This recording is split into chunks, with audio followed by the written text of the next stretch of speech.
Is this the end for CNN, the beginning of the end? The network is certainly having major stumbles. Ratings are down in April year over year, huge, and now pink slips and layoffs are coming. Hey, everybody, I'm Steve Green with Bill Whittle and Scott Ott, and this is Right Angle, brought to you by the members of BillWhittle.com.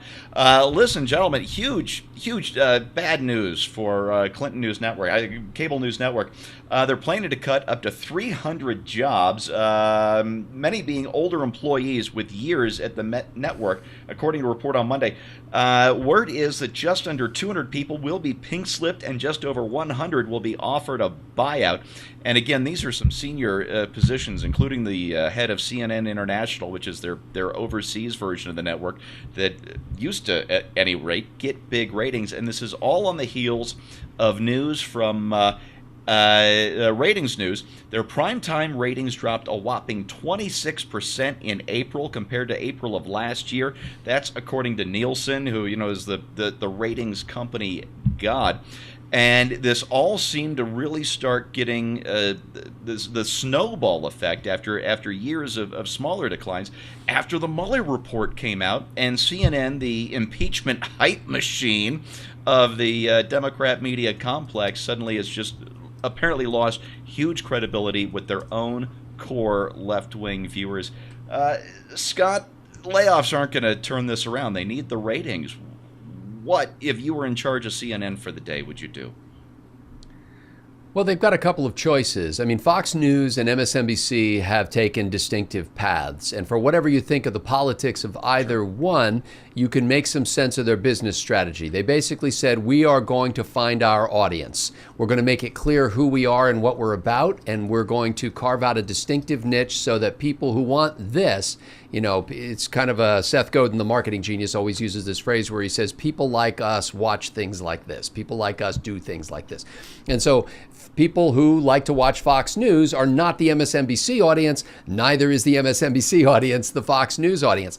But I find myself when I'm occasionally in a room where someone else is watching TV and they stop momentarily on CNN, CNN just strikes me as bland, as generic, as just like they don't know who they are. They don't have the conviction to present a really credible news operation with honest journalism and the hard work that it takes to do good reporting. They don't really have the moxie to, be the leg network that Fox News is, where you have, transparent desks so that everybody can always see the legs of the female reporters. They don't have the passion in their craw to be, the MSNBC raving lunatic network. They're nothing. And as a consequence, the audience for nothing is no one. And that's just going to continue to fade away. So, my dream world, frankly, I think what Ted Turner created there is a beautiful thing and had a great opportunity to do something that really hadn't been done in years. And that was to create a legitimate, reliable, always-on news network where you could go because you knew that when you tuned in there, you were going to get the truth and not a bunch of just mindless chatter and celebrity news and things like that. They really had the opportunity to be sort of in the pantheon of journalism greats, which is comprised mostly of people who are dead now. But they could have been a contender. They could have been somebody instead of a bum, which is what they are. I started watching CNN in high school. Played. Oh, yeah. Go ahead, Bill. No, I was just going to say, well played, beautifully played. Oh, it really was. I started watching them in high school in the mid-'80s, and I loved the, what was the debate show with Pat Buchanan and Mike Kinsley? There was always... Crossfire? Crossfire, thank you, back before they killed that brand. And it became indispensable during the first Gulf War, because here was this network news that was literally on all the time, because events were happening on the other side of the world, 12 hours ahead of us, and the NBC Nightly News just couldn't do what CNN did. And then they spent the 90s boosting the Clintons. All right, I can take that. You're left wing. They became indispensable again, I think, during the Iraq War in 2003 because of the exact same reasons as in 1991. And they really have pissed away that reputation for just reporting the news. Bill, let me give you some examples of what CNN's new brand is. And I hate to disagree with our friend Scott here, but I don't think they're bland. I think they're lunatics. I had to go back all the way to last Sunday to find these examples, and most of these are just from the last couple of days. And if you just search, you can find so many more examples of these. Here we go. Anderson Cooper denies he's on the left, then rips Trump for tweeting about Kentucky Derby. CNN panel discusses whether Trump will accept election defeat in 2020, ignores Hillary Clinton and Stacey Abrams. Stacey Abrams, of course, still denying that she lost the governor's race in Georgia back in November.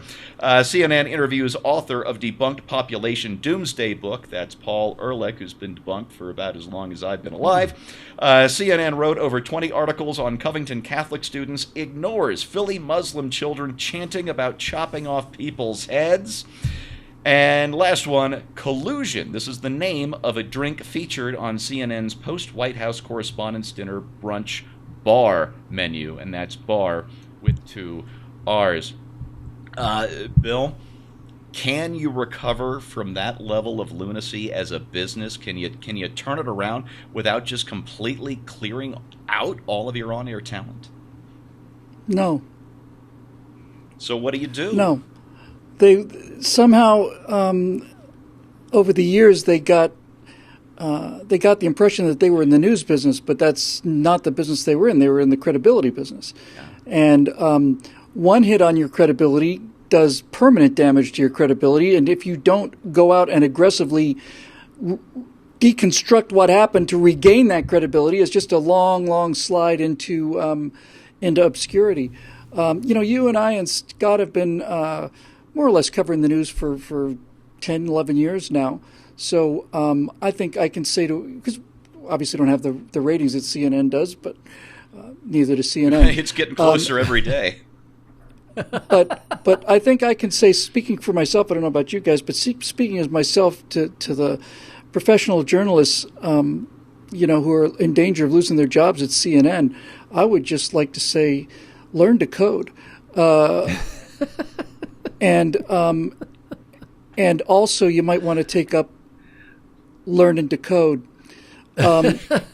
which is a mortal insult among these so-called journalists who are they're just shocked that someone could have the callousness to reduce somebody of their caliber to just another online hack. When in point of fact, what I'm really saying when I tell CNN journalists to learn to code is becoming just another online hack will be a significant step up for all of you. And there you go. But no, you can't recover from this. And what's more important is that not only is it virtually impossible to recover from it in terms of the actual steps it would take to recover credibility, the reason they can't recover from it is because there's just simply no way that they can psychologically admit that everything they believe is nonsense, wrong. I had a chance to do a little speaking event over the weekend, and I followed Brent Bozell from the Media Research Center, and he had the latest numbers on CNN's audience. I think their primetime beefiest audience is like 750,000 people or something. And he had a number of hilarious examples of what that compares to. And the only one I can really remember, only 2 I can really remember, is that twice as many people in the country identified themselves as witches on a census report than watch CNN. I think it's like, and he also said, as a matter of fact, when you get right down to it in the police reports, there are more whores in the country than there are people who watch CNN.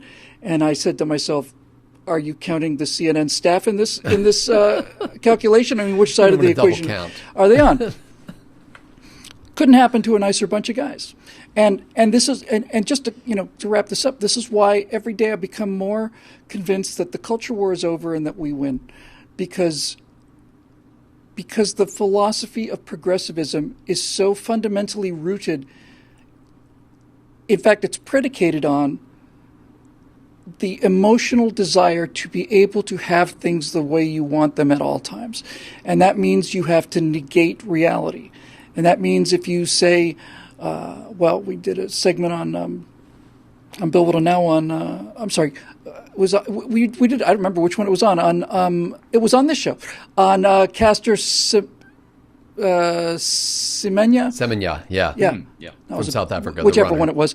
Look, so so you have to start believing that a person who has X and Y chromosomes, 4 or 5 times the level of female testosterone, is a woman and should be allowed to run in the Olympics and beat everybody else by 2 seconds. You have to believe this, because if you don't believe that, then you're saying that there's an external reality that trumps feelings, and you can't have that. And so since this whole thing is predicated on the belief that if you want something or believe something importantly enough, or if your victimhood status is high enough, then you are just correct. And you can't run a news organization on this. You can't really run a kindergarten on this, but they have, it's doomed. And the whole movement is doomed. We can certainly hope so. And if not, well, we're certainly enjoying watching them suffer right now, or at least I am. Little Schadenfreude goes wonderfully with this episode. Bill and Scott said everything I possibly could have wanted to say in my conclusions. I'll just add this. It might seem a little off topic at first, but it came out 2-3 years ago, and I thought Rogue One was easily the best Star Wars movie since the original trilogy. Absolutely agree. Just a lot of fun. The last act was the best Star Wars action probably since the big Hoth ice planet battle of Empire Strikes Back. Characters that actually did give their all. It had a lot going for it, but one part of the movie kept ripping me out back into the real world, and the producers, I think, had a real conundrum with this decision. But every time Darth Vader spoke, you could hear the age in James Earl Jones's voice, that thickening of our voices that just happens as we get up there in years, really revealed that this was not happening in the days before Princess Leia stole those Death Star plans. That James Earl Jones, a lot of years had passed. But, if you're a producer and you've got the money and James Earl Jones is available, then who the hell else are you going to hire to play the voice of Darth Vader? It's got to be James Earl Jones. That said, I would like Mr. Jones to hang on and rest up and get those vocal cords back in the best shape possible so that one day, maybe soon, he can record "This Was CNN." That's your right angle on that. Brought to you by the members of BillWhittle.com. If you like what you see, please click on over, become a member. You can be one of the producers of content just like this, and we would love to have you on board. Thanks for watching, and we'll see you next time.